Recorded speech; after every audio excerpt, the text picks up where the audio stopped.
How many of you here have personally witnessed a total eclipse of the sun? To stand one day in the shadow of the moon is one of my humble goals in life. The closest I ever came was over 30 years ago. On February 26, 1979, a solar eclipse passed directly over the city of Portland. I bought my bus tickets and found a place to stay, but in the end, I couldn't get the time off work. Well, anyone who lives in Portland can tell you that the chances of catching the sun in February are pretty slim. And sure enough, the skies over the city that day were completely overcast. I wouldn't have seen a thing. That work I couldn't get out of was my first job out of college. A sales clerk at an old Radio Shack store in beautiful downtown Worcester, Massachusetts. On my very first day behind the counter, a delivery truck pulled up to the front of the store. They carried in a big carton, upon which was printed the legend TRS-80. It was our floor sample of the world's first mass-market microcomputer. The TRS-80 Model 1 had a Z80 processor clocked at 1.7 MHz, 4,096 bytes of memory, and a 64-character black and white text display. The only storage was a cassette recorder. All this could be yours for the low price of $599. The store I was working in had seen better days. At one time, it had been near the center of a thriving commercial district. But like so many other New England cities, the advent of shopping malls had, by the early 70s, turned it into a ghost town. Worcester's solution to this problem was decisive, to say the least. The city's elders apparently decided that if they couldn't beat them, they would join them. And so, several square blocks at the heart of the city were bulldozed into oblivion, destroying dozens of family businesses, including the site of a pharmacy once operated by my great-grandfather. In their place was erected a vast 3-level shopping complex with cinemas and a food court. When the dust settled, only a few forlorn blocks of the old Worcester remained standing. My Radio Shack store was in one of those blocks. Then, to add insult to injury, Radio Shack opened a brand new location inside the shopping center, less than 500 feet from my store. So now patrons had a choice between a clean, well-lighted establishment with uniformed security and acres of convenient parking, or a shadowy hole in a seedy old office building next to an adult movie theater. Consequently, I had plenty of time to fool around with the new computer. I taught myself basic programming. Then I learned Z80 assembly, both, of course, so that I could write games. I also created self-running animated demos, which ran all night in the store window for the edification of the winos who peed in our doorway. Strangely enough, the few customers we had didn't seem to be interested in our new computer, even after the 16K memory upgrade. In fact, most of the people who set off the buzzer on their way through the front door weren't there to buy anything at all. They were there to exploit a free promotion, which was the bane of Radio Shack employees for over 40 years, the Battery of the Month Club. The idea of this promotion was simple. Customers got a little red card upon which was printed a square for each month. 12 times a year, the lucky sales clerk got to punch out a square and give the customer one brand new AAA, AA, C, D, or 9-volt battery. Of course, customers weren't allowed to choose just any grade of battery. At the time of my employment, Radio Shack offered 3 different levels of battery excellence. First were the alkalines, powerful, long-lasting, and expensive, hanging behind the counter like prescription medication in gold-embossed blister packs. These were most certainly not available through the Battery of the Month Club. Next were the high-end lead batteries, sturdy, dependable batteries, moderately priced, and prominently displayed near the front of the store. These were also not available through the Battery of the Month Club. Finally, at the bottom of the barrel were the standard lead batteries. These were literally piled in barrels, cunningly located way at the back of the store, in a dark corner near the TV antennas. Remember TV antennas? Customers who came in looking for their free battery of the month had to walk the entire length of the premises, past the CB radios and stereo headphones and remote-controlled racing cars. Nothing would stop them. On the first day of every month, like clockwork, those customers came in waving their little red cards. I would look up from my programming and wave them to the back of the store. It didn't matter that the batteries were only worth 29 cents. It didn't matter that most of them were already half dead. They came, they grabbed. And as far as I can remember, not one of them ever paid for a damned thing. I was such a crappy salesman. I was young and foolish. I thought my education in game design was happening at the keyboard. I almost missed the lesson coming through the front door. Fortunately, I wasn't the only person fooling around with games on micros. All over the country, people like me were experimenting. Scott Adams was coding what would soon become the world's first commercial adventure game. Remember adventure games?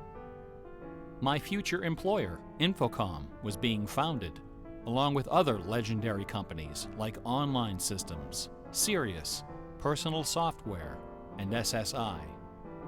Those were exciting times. Teenagers were making fortunes.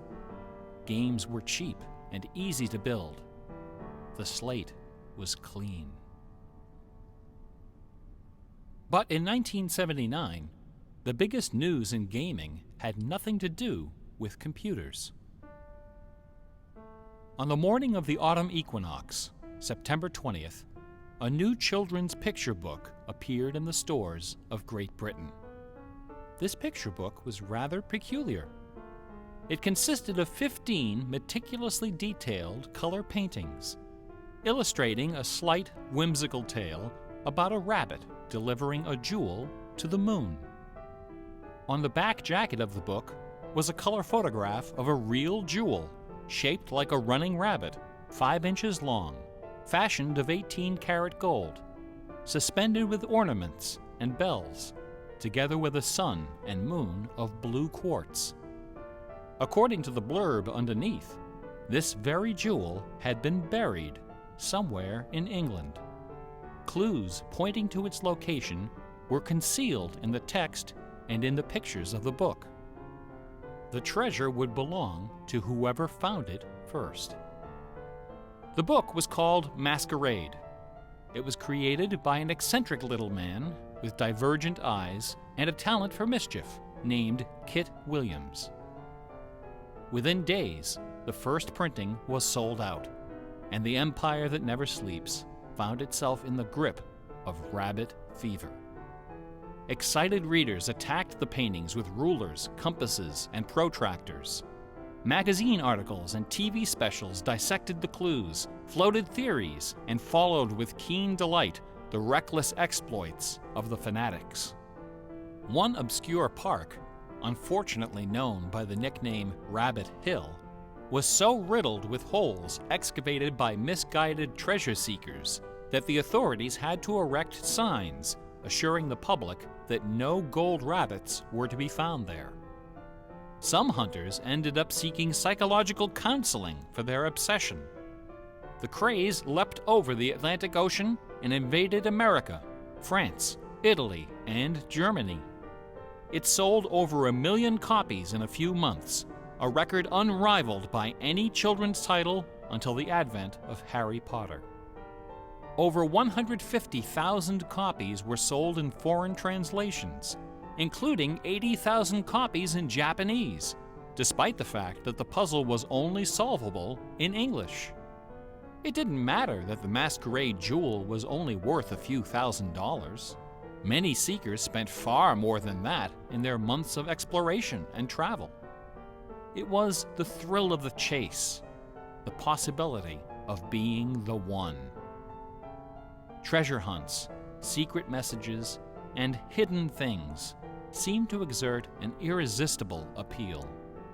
They're fun to look for and to talk about, and this fact of human psychology has been exploited in computer games since the earliest days.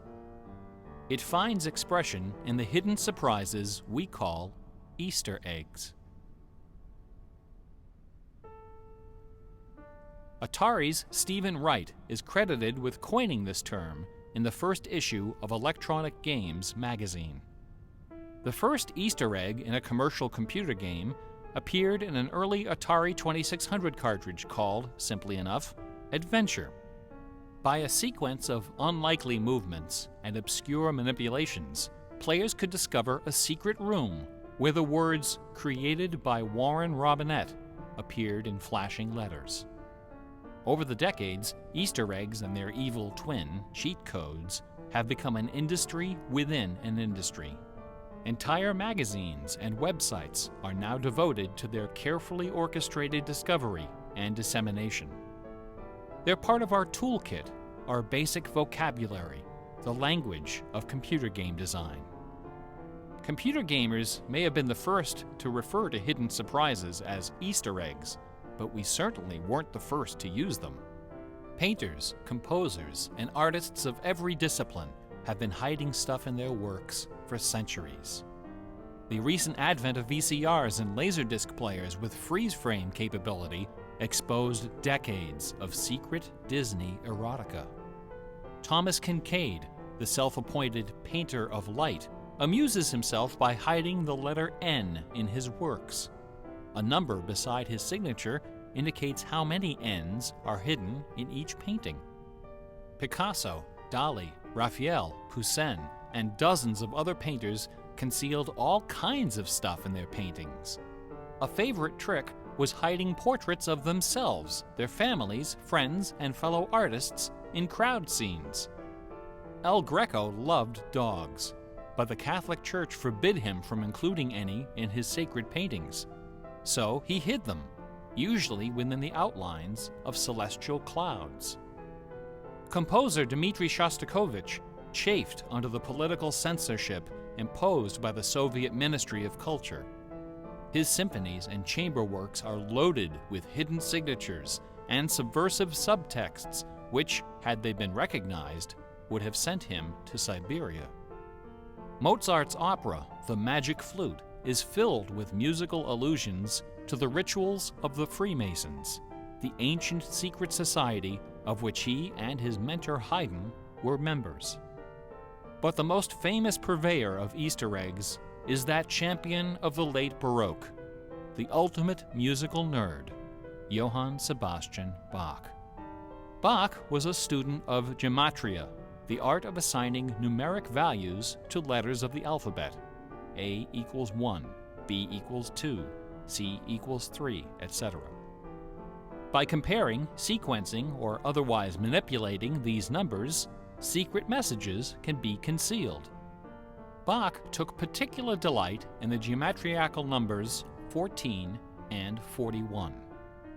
14 is the sum of the initials of his last name, B equals 2, A equals 1, C equals 3, and H equals 8. 41 is the sum of his expanded initials, J.S. Bach. These two numbers show up over and over again in Bach's compositions. One of the better-known examples is his setting of the chorale Vor deinem Thron. The first line of the melody contains exactly 14 notes, and the entire melody, from start to finish, contains 41. Another of Bach's favorite games was the puzzle canon. A canon is a melody that sounds good when you play it on top of itself, a little bit out of sync. Frere Jacques and Row, Row, Row Your Boat are familiar examples of simple, two-voice canons. But a canon can employ any number of voices, and you don't have to play each voice the same way either. You can change the octave, transpose the key, invert the pitch, play it backwards, or any combination. Finding melodies that make good multi-voice canons is a fussy and difficult art, of which Bach was an undisputed master. Now, in a puzzle canon, the composer specifies the basic melody and the number of voices, but not the relationship of the voices. The student has to figure out the position and key of each voice and whether to perform them inverted and/or backwards. Bach wrote quite a number of puzzle canons. The most famous, BWV 1076, is part of a fascinating story. One of Bach's students was a fellow by the name of Lorenz Misler, founder of the Society of Musical Science. This elite, invitation-only institution devoted itself to the study of Pythagorean philosophy and the union of music and mathematics. Its distinguished membership reads like a who's who of German composers, including Handel, Telemann, and eventually Mozart. Applicants for membership in the society were required to submit an oil portrait of themselves, along with a specimen of original music. With nerdly efficiency, Society member number 14 decided to combine these admission requirements into a single work. He sat for a portrait with Elias Hausmann, official artist at the court of Dresden. This portrait, which now hangs in the gallery of the town hall in Leipzig, is the only indisputably authentic image of Bach in existence. The Hausmann portrait shows Bach dressed in a formal coat with exactly 14 buttons. In his hand is a sheet of music paper, upon which is written a puzzle canon for 6 simultaneous voices. In 1974, a manuscript was discovered which proved that this canon was the 13th in a series of exactly 14 canons based on the ground theme of the famous Goldberg variations. As if these musical gymnastics weren't enough, Bach liked to hide messages in his compositions by assigning notes to the letters. His initials, B-A-C-H, correspond to the pitch sequence B-flat, A, C, and B natural in German letter notation. This theme makes its most memorable appearance in the last bars of his final composition, The Art of Fugue, published soon after his death in 1750. The word fugue comes from the Latin fuga, which means flight, as in running away. So the art of fugue is the art of flight, the art of taking a theme and running with it. Bach wrote hundreds of fugues, but none as sublime as this sequence of 14. In the last and most complicated fugue in the series, the first and second sections develop normally. This is followed by the B-A-C-H signature, and then suddenly, without any warning or structural justification, the fugue stops, dead in its tracks. One of the composer's 20 children, his son Carl Philipp Emanuel, claimed that Bach died moments after those last few notes were written. This story is probably apocryphal. The Easter eggs in Bach's music are a pleasant obscurity, known chiefly to professors and students of Baroque music. But in March of 2002, when this lecture was first delivered, those Easter eggs were the talk of the entire classical music industry. Sitting near the top of the classical music charts that month was a compact disc on the ECM label called Morimer. It was performed by the Hilliard Choral Ensemble, together with a talented but, until then, little-known violinist, Christoph Poppen. The music on Morimer is based on a geometrical analysis of Bach's Partita in D minor for solo violin. This analysis, by German professor Helga Thon, assigns numeric values to the duration of notes, the number of bars, and the German letter notation of the partita. In doing so, she claims to have discovered the complete text of several liturgical ceremonies encoded in the notes. The CD presented these hidden texts superimposed over the original music. The result was strangely melancholy, dark, haunting, and very, very popular. Quite a few music critics attacked this disc. They didn't buy Professor Thon's analysis. dismissing it as a combination of numerology and canny marketing. Their caution was not without basis. Numerology is a slippery slope down which many a fine mind has slid to its doom. Allow me to offer an amusing anecdote from my own experience. Back in the early 90s, before the internet took off, one of the more popular online bulletin board systems was a service called Prodigy. I bought an account on Prodigy so I could join a fraternal interest group and gossip with fellow members around the country. One day, a stranger appeared on our bulletin board. Right away, I knew we were in trouble. This fellow, whose name was Gary, began spouting all kinds of apocalyptic nonsense about worldwide conspiracies, secret societies, and devil worship. At first, we tried to be polite. We questioned his sources, corrected his histories, logically refuted his claims, and tried to behave in a civilized manner. But instead of soothing him, our attention only made him worse. His conspiratorial warnings became urgent, approaching hysteria. He began to threaten people who disagreed with him. To coin a phrase, Gary went all uppercase. But his most urgent warnings weren't about the gays, the Jews, the Rockefellers, or the Illuminati. According to Gary, the greatest enemy of mankind was Santa Claus. Gary claimed to possess a secret numerical formula that proved beyond a shadow of a doubt that Santa Claus was an avatar of the Antichrist. Intrigued, we pressed Gary to reveal his formula. In doing so, we walked right into his trap. We should have known he had a book to sell. I fell for it. I sent him the $15. Less than a week later, the book arrived.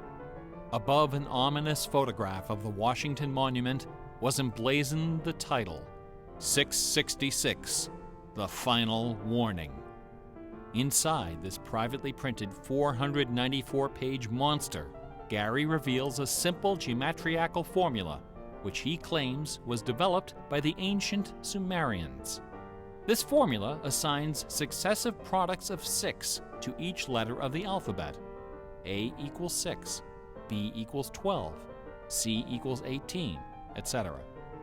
Imagine my dismay when I applied this ancient formula to the name Santa Claus and obtained the blasphemous sum of 666, the biblical number of the beast. I went on Prodigy and reported to the stunned members of our interest group that Gary was right after all. There could be no doubt that according to the unimpeachable wisdom of ancient Samaria, Santa Claus was the Antichrist. I then went on to point out several other names which, when submitted to Gary's formula, also produced the sum 666. Names like St. James, New York, and New Mexico. Soon the bulletin board was filled with discoveries like computer, Boston tea, and most sinister of all, sing karaoke. Gary left us alone after that. I got my $15 worth. But Gary is hardly the first person to connect secret codes to the Bible. People have been looking for Easter eggs in the Bible for hundreds of years. The Hebrew mystical tradition of Kabbalah can be described as a geometrical meditation on the Pentateuch, the first 5 books of the Old Testament. The advent of computers has made the application of numerology to the Bible fast and efficient. The latest spate of Bible searching was instigated by a book published in 1998 by Michael Drosnin, a former Wall Street Journal reporter. His book, The Bible Code, applied a skip cipher in which every nth character in a text is combined to form a message.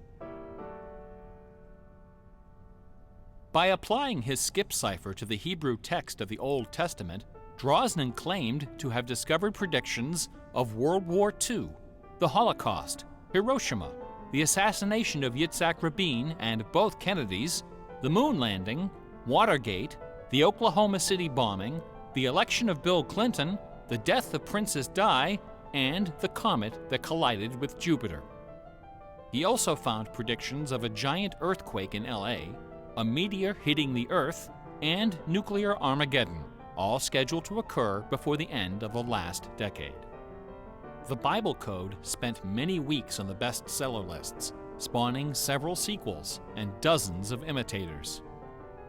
The Bible has certainly attracted its share of crackpots, but for the real hardcore egg hunters, nothing can rival the ingenuity, the tenacious scholarship, the stubborn zeal of those who seek the answer to the ultimate literary puzzle, a poisonous conundrum that has squandered fortunes, destroyed careers, and driven healthy, intelligent scholars to the brink of madness and beyond.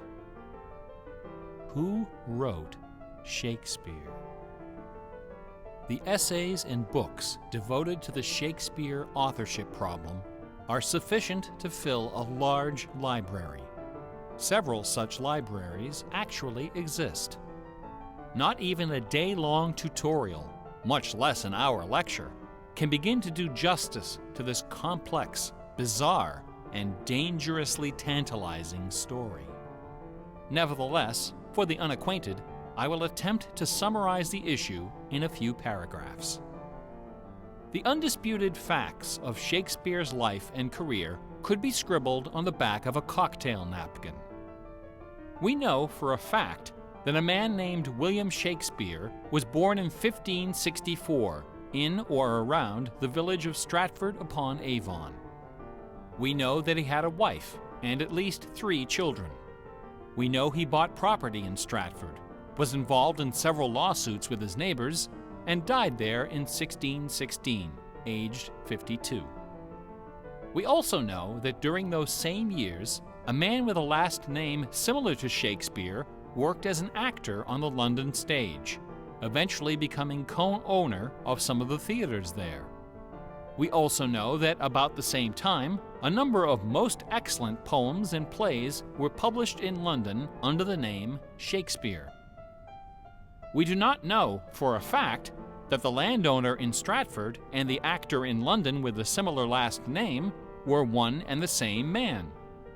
We do not know for a fact that either man had anything to do with the poems and the plays. All we know is that those poems and plays have, in the 400 years since their composition, come to be regarded as a pinnacle of Western culture. The works attributed to Shakespeare appear to have been written by a man or woman who knew something about just about everything. They're filled with references to mythology and classic literature, games and sports, war and weapons of war, ships and sailing, the law and legal terminology, court etiquette, statesmanship, horticulture, music, astronomy, medicine, falconry, and, of course, theater. Therein lies the problem. How could a farmer's son of uncertain schooling, from a mostly illiterate country village, a man of practically no account at all, wield such encyclopedic learning, with so much eloquence and wit, so much wisdom and human understanding? For the first 150 years, nobody questioned the traditional history of the bard. Then, in the late 18th century, Reverend James Wilmot, a distinguished scholar who lived just a few miles north of Stratford, decided to write a biography of the famous playwright. Dr. Wilmot believed that a man as well educated as Shakespeare must have owned a fairly extensive library, despite the fact that not a single book or manuscript is mentioned in his will. Over the years, he speculated, some of those books must have found their way into local collections. And so, the good Reverend Doctor scoured the British countryside, taking inventory of literally every bookshelf within 50 miles of Stratford. Not a single book from the library of William Shakespeare was discovered. Neither were there found any letters to, from, or about Shakespeare. Furthermore, no references to the folklore, local sayings, or distinctive dialect of the Stratford area could be found in any of Shakespeare's writings. After 4 years of painstaking research, Dr. Wilmot concluded, to his own dismay, that only one person contemporary with Shakespeare of Stratford had ever demonstrated the wide-ranging education and expressive talent needed to compose those poems and plays. That man was the multilingual author, philosopher, and statesman, inventor of the scientific method, chancellor to the courts of Queen Elizabeth and King James, Sir Francis Bacon. Dr. Wilmot never dared to publish his theory, but before he died, he confided it to a friend, James Cowell, who, in 1805, repeated it to a meeting of the Ipswich Philosophical Society. The members of the society were suitably outraged, and the scandalous matter was quickly forgotten. Then, in 1857, a lady from Stratford, Connecticut, published a book called The Philosophy of the Plays of Shakespeare Unfolded. In this book, Miss Delia Bacon, no relation to Francis, claimed that the works of Shakespeare were written by a secret cabal of British nobility, including Sir Walter Raleigh and Sir Philip Sidney, as well as Sir Francis Bacon. Delia Bacon's book electrified the world of letters. Battle lines were drawn between the orthodox Stratfordians and the heretical Baconians. Literary societies and scholarly journals were formed to debate the evidence. Hundreds of pamphlets, newspaper articles, and essays were published defending each side and ridiculing the opposition with that self-aggrandizing viciousness peculiar to tenured academics. Armed with her explosive book, Delia Bacon journeyed to Stratford-upon-Avon and, unbelievably, obtained official permission to open Shakespeare's grave. However, when the moment came to actually lift the stone, Delia's self-doubt precipitated a catastrophic nervous breakdown. She later died penniless in a madhouse. Around 1888, things began to get a bit out of hand. U.S. Congressman Ignatius Donnelly of Minnesota became interested in the Shakespeare controversy. One day, browsing through his facsimile copy of the First Folio of 1623, he noted that the word bacon appeared on page 53 of the Histories and also on page 53 of the Comedies. He also noted that Sir Francis Bacon had written extensively on the subject of cryptography.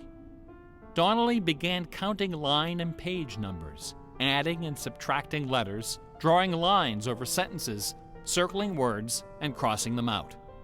The result was a complex and virtually incomprehensible algorithm, which he claimed was invented by Bacon to hide secret messages inside the First Folio.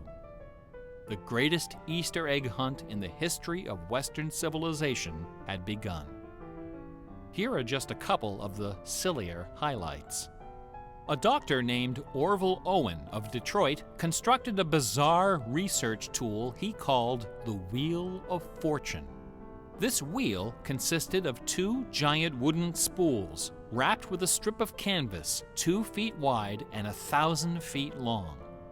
Onto this canvas, he glued the separate pages of the complete works of Bacon, Shakespeare, Marlowe, Greene, Peele, and Spenser, together with Burton's Anatomy of Melancholy.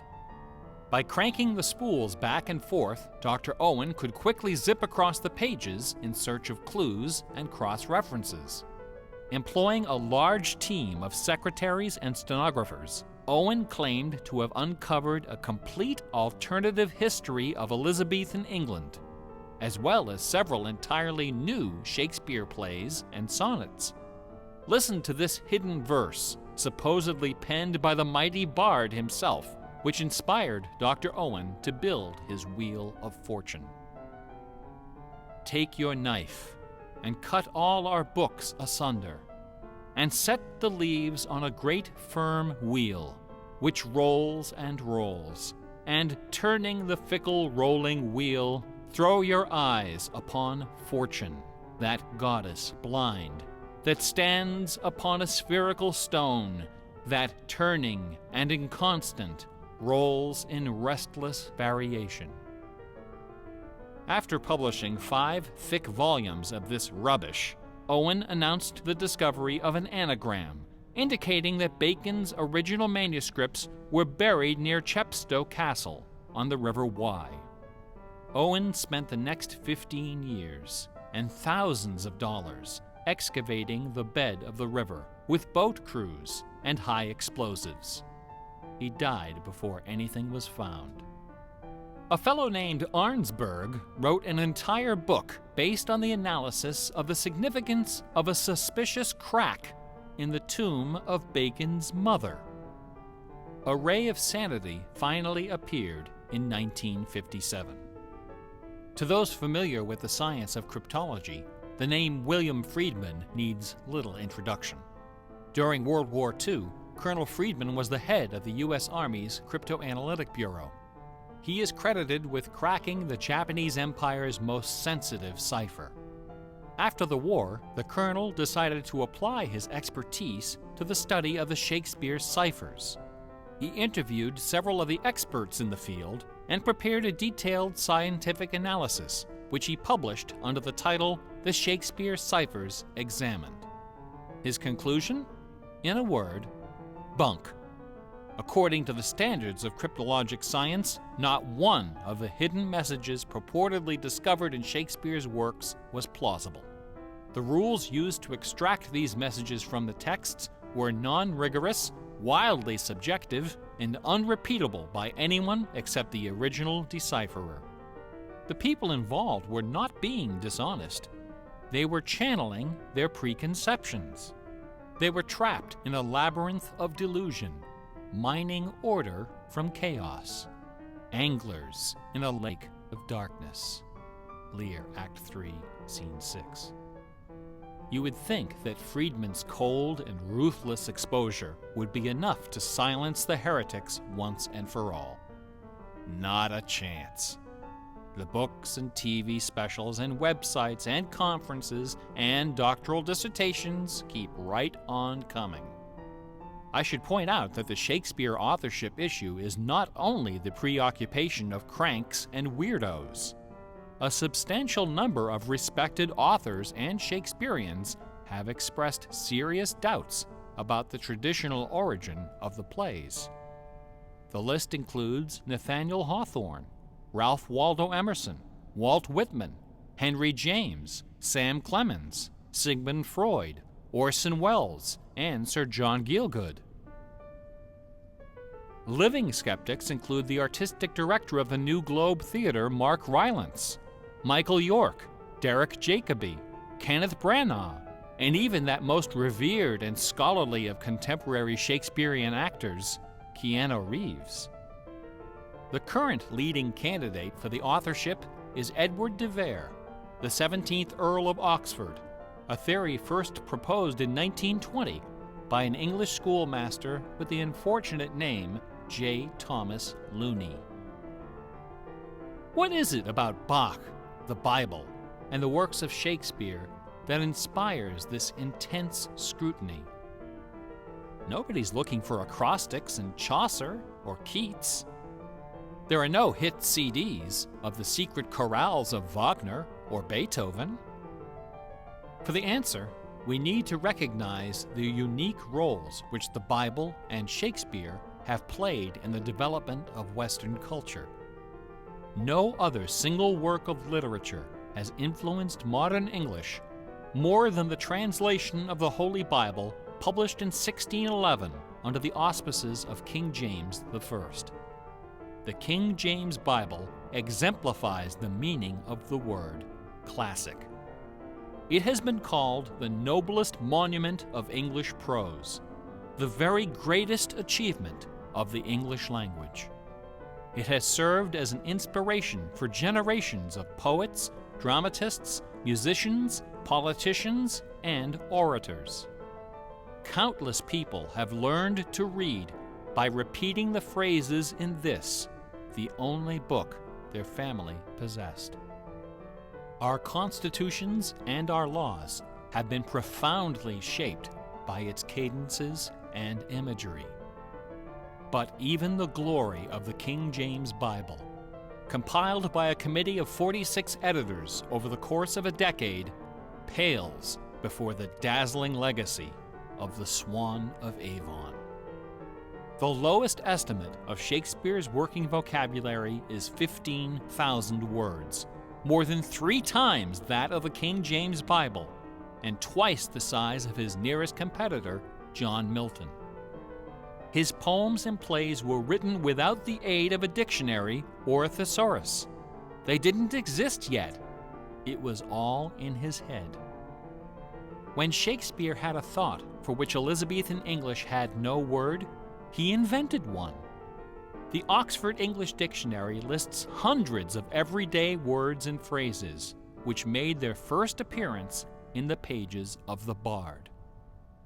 Addiction, alligator, assassination, bedroom, critic, dawn, design, dialogue, employer, film, glow, gloomy, gossip, hint, hurry, investment, lonely, luggage, manager, switch, torture, transcendence, wormhole, zany.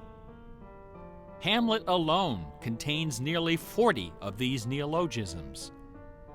Who today would have this audacity, this giddy exuberance of invention? Only one other English author even approaches Shakespeare's facility for coining new words: Sir Francis Bacon. In the modern era, the record holder is Charles Dodgson, better known as Lewis Carroll, who, interestingly, also happens to be the second most quoted author in English, after Shakespeare. Everyone has been profoundly molded by the influences of the King James Bible and Shakespeare. Like it or not, all of us peer at the world through the lenses of these great works.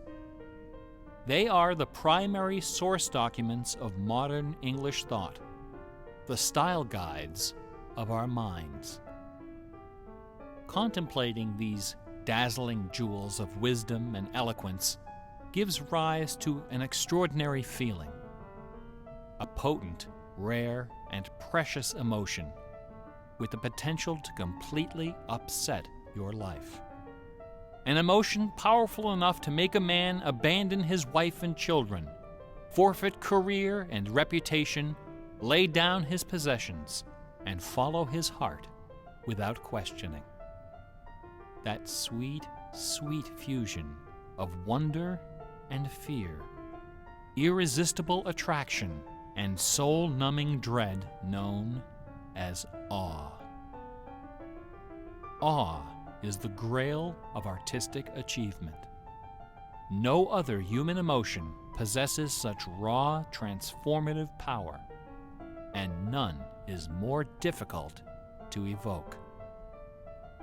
Few and far between are the works of man that qualify as truly awesome. It is awe that convinces a rabbi to spend a lifetime decoding Yahweh from the Pentateuch. Awe that sends millions of visitors each year to the pyramids of Giza, Guadalupe, and Mecca. It was awe that drove poor Delia Bacon to her doom.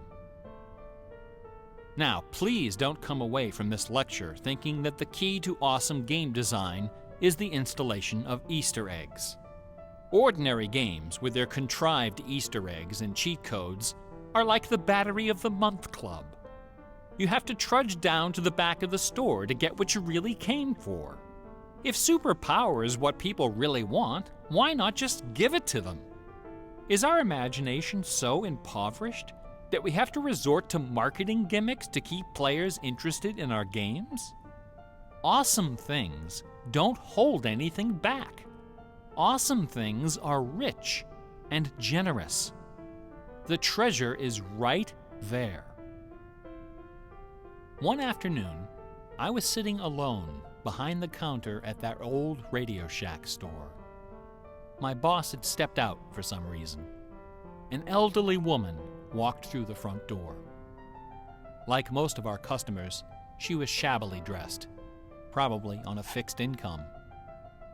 I assumed she was there for her free battery, but instead, she placed a portable radio on the counter. This little radio came from the days when they boasted about the number of transistors inside on the case. It was completely wrapped in dirty white medical tape. The woman looked at me and asked, "Can you fix this?" Slowly, I unwrapped the medical tape, peeling away the layers until the back cover of the radio fell off, accompanied by a cloud of red dust. The interior of the radio was half eaten away by battery leakage and corrosion. I looked at the radio. I looked at the old woman. I looked back at the radio. I reached behind me, where the expensive alkaline batteries were hanging like prescription medication, and removed a gleaming 9-volt cell from its gold blister pack. Then I pulled a brand new transistor radio from a box, installed the alkaline, and helped the lady find her favorite station. No money changed hands. She left the store without saying a word. Awesome things are kind of like that.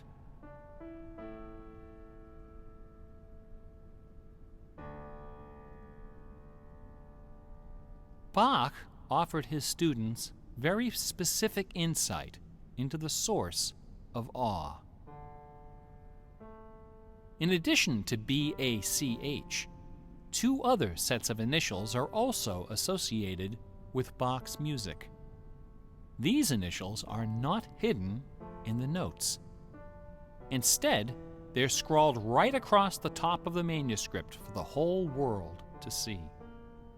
The initials are SDG and JJ. SDG stands for the Latin phrase Sole Deo Gloria, to the glory of God alone. JJ stands for Jesu Juva, help me, Jesus. Bach wrote all of his great masterpieces sub specie eternitatis, under the aspect of eternity. He did not compose only to please his sponsors or to win the approval of an audience. His work was his worship. Bach once wrote, "Music should have no other end and aim than the glory of God and the recreation of the soul. Where this is not kept in mind, there is no true music, but only an infernal clamor and ranting." The name of the power that moves you is not important. What is important is that you are moved. Awe is the foundation of religion. No other motivation can free you from the limits of personal achievement. Nothing else can teach you the art of flight. Computer games are barely 40 years old. Only a few words in our basic vocabulary have been established. A whole dictionary is waiting to be coined. The slate is clean. Someday soon, perhaps even in our lifetime, a game design will appear that will flash across our culture like lightning. It will be easy to recognize. It will be generous, giddy with exuberant inventiveness. Scholars will pick it apart for decades, perhaps centuries. It will be something wonderful, something terrifying, something awful. A few years ago, I was invited to speak at a conference in London. My wife joined me, and we took a day off for some sightseeing. we decided to visit England's second biggest tourist attraction, Stratford-upon-Avon. It was cold and rainy when our train arrived. Luckily, most of the attractions are just a short walk from the station.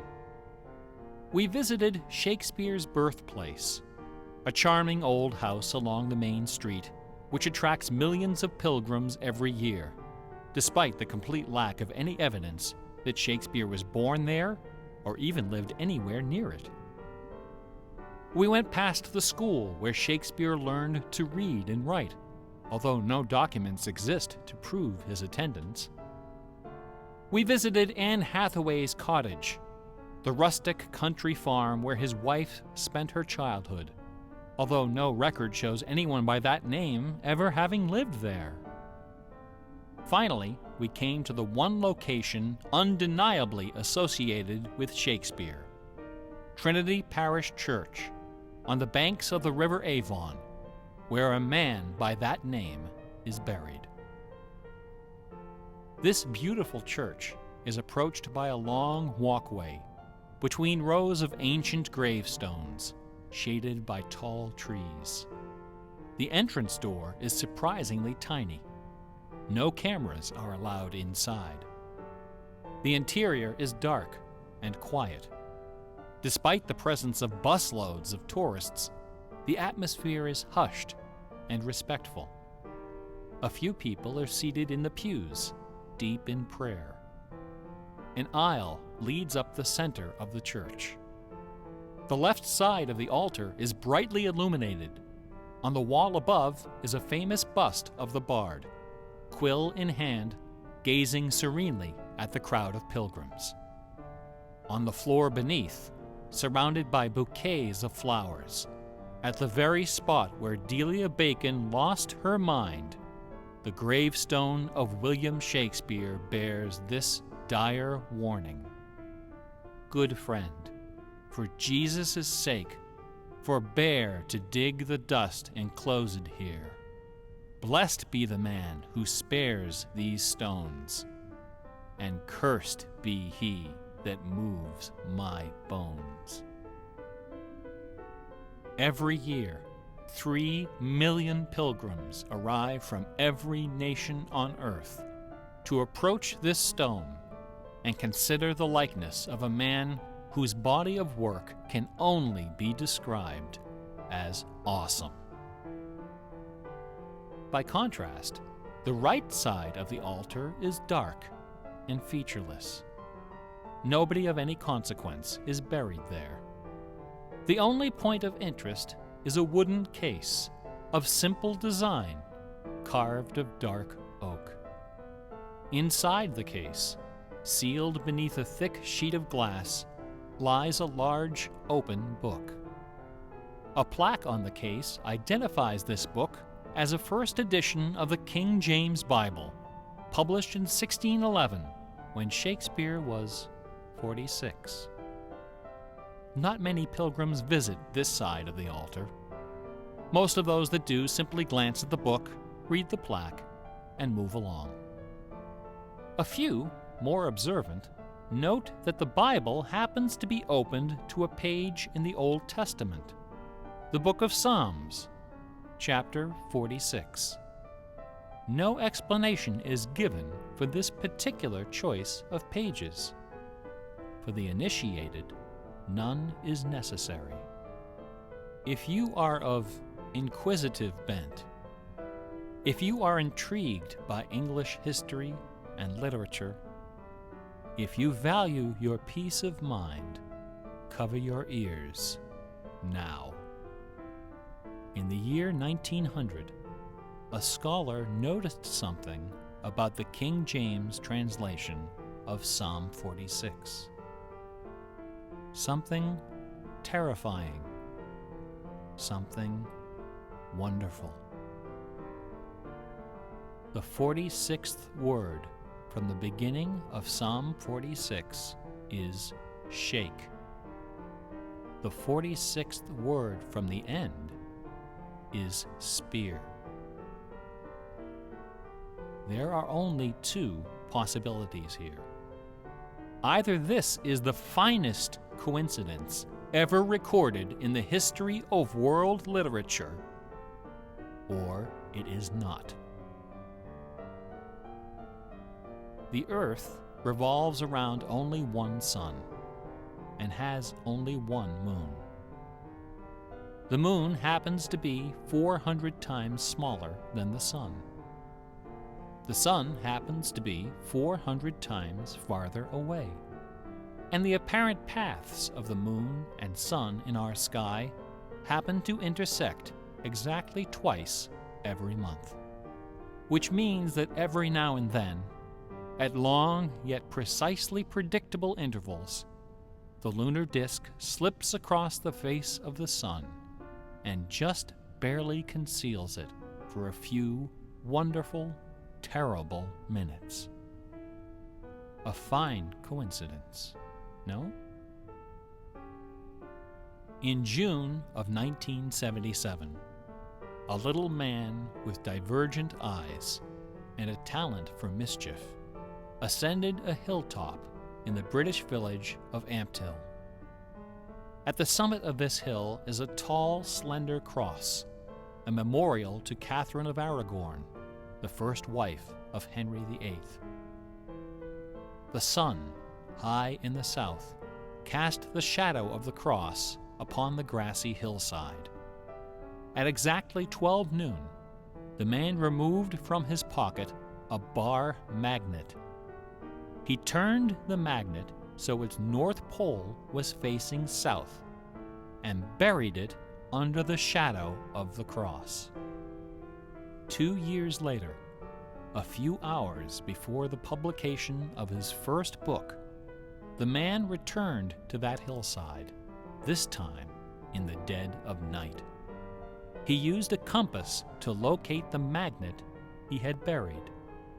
In that same place, he dug a hole in the ground and placed inside a ceramic container inscribed with the following words: "I am the keeper of the jewel of masquerade, which lies waiting safe inside me for you or eternity."